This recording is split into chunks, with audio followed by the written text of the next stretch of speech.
एक ट्रेन दिल्ली से मुंबई के लिए निकल रही थी। उस ट्रेन में फर्स्ट क्लास डब्बे में एक हीरे का व्यापारी चढ़ा।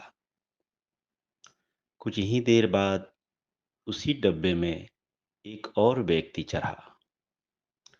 ट्रेन अपने टाइम से वहां से रवाना हुई। हीरे का व्यापारी अपने साथ बहुमूल्य हीरा ले जा रहा था। उसके साथ में जो दूसरा यात्री आया था वह बड़ा चोर था। उसने पता लगा लिया था इस हीरे के व्यापारी के बारे में। वह चोरी करने के विचार से उसी के साथ टिकट भी करवा लिया था।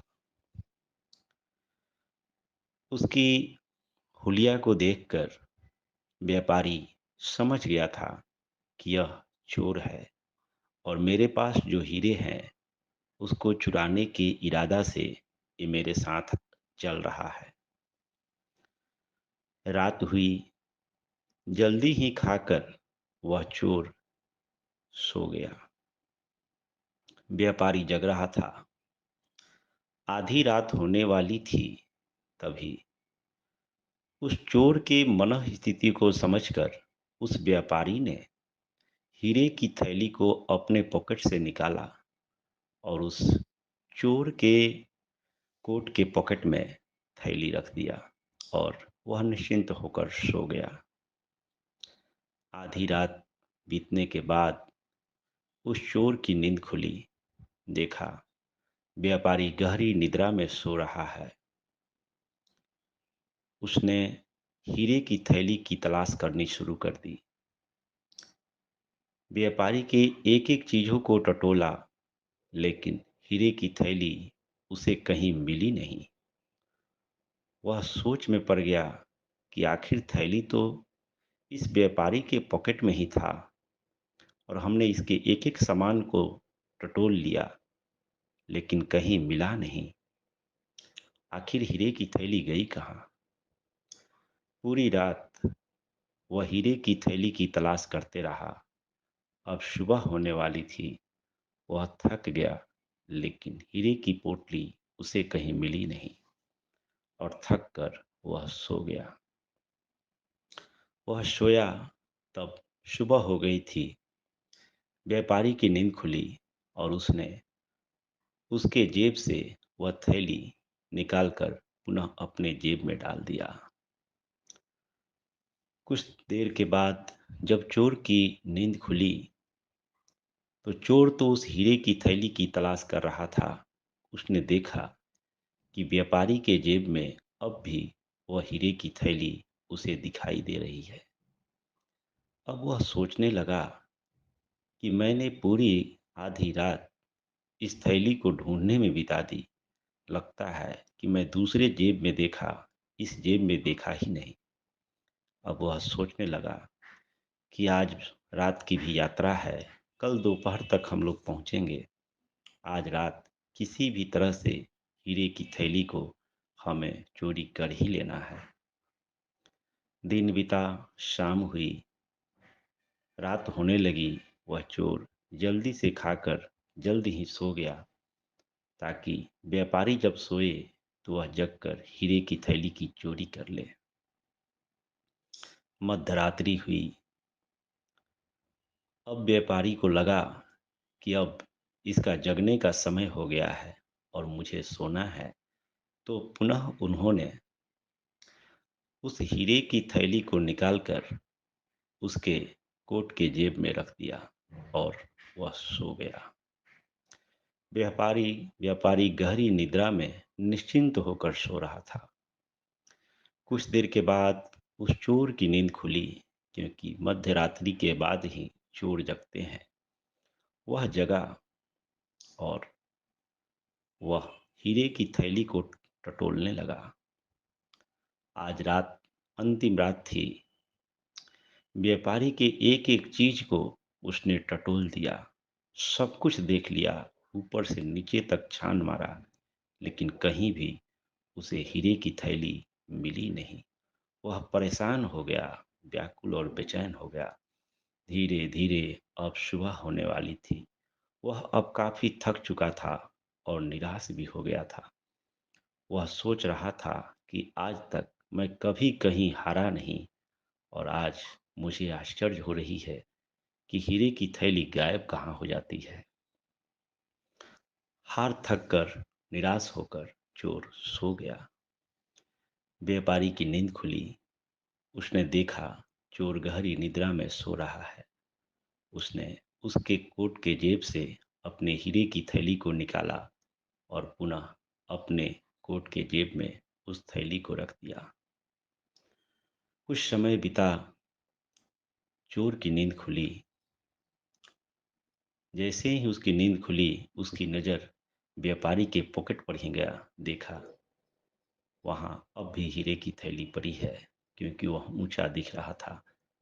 वह सोच में पड़ गया कि आखिर ये थैली रात में गायब कहाँ हो जाती है और सुबह में इसके जेब में कैसे आ जाती है। मैं तो पूरी रात टटोलते रहा, लेकिन कहीं भी मुझे हीरे की थैली मिली नहीं। वह परेशान हो गया।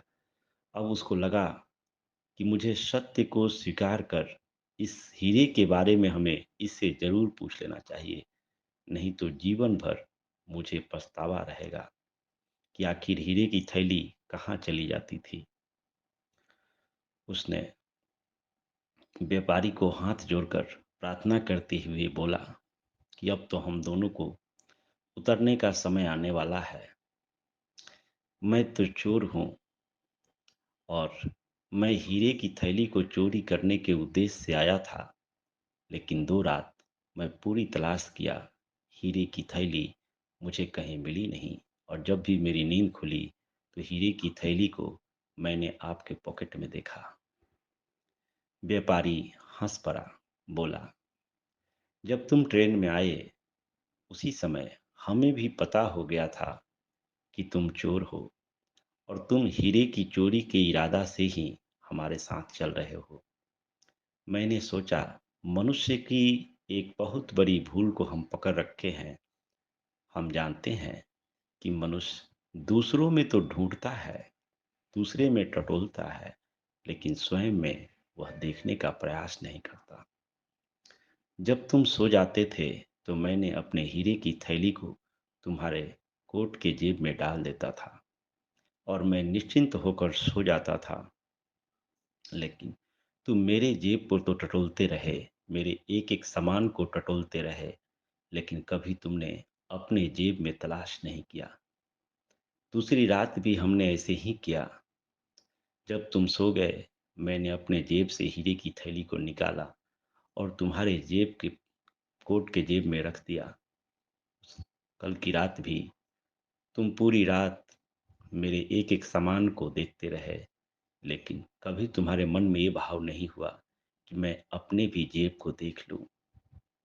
वह चोर उस व्यापारी के पैरों पे गिर पड़ा और बोला, मुझसे बहुत बड़ी भूल हो गई। जो कभी भी मेरे मन में ये विचार नहीं हुआ कि मैं अपने भी जेब को देख लूं, मैं अपने जेब की भी तलाशी ले लूं। ऐसा कभी हमने सोचा ही नहीं।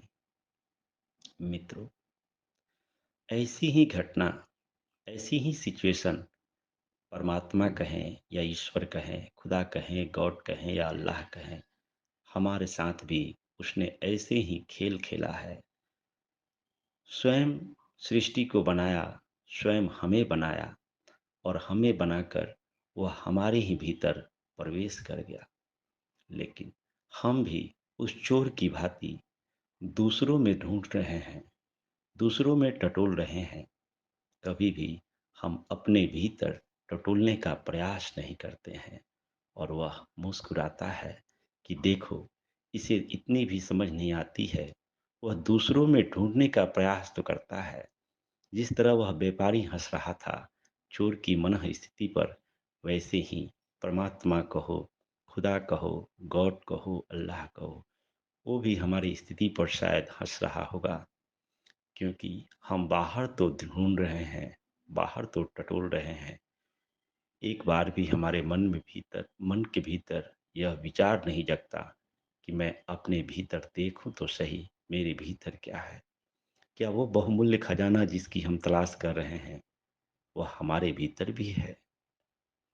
मित्रों, सच्चाई तो ये है, इस संसार में जिन्होंने भी उस परम सत्ता को प्राप्त किया, चाहे वो शिव हो, कृष्ण हो, बुद्ध हो, नानक हो, कबीर हो, अनेक ऐसे संत हुए जिन्होंने अपने ही भीतर पाया।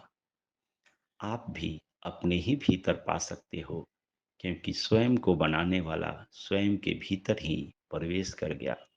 लेकिन कभी भी हम अपने भीतर टटोलने का प्रयास नहीं करते हैं।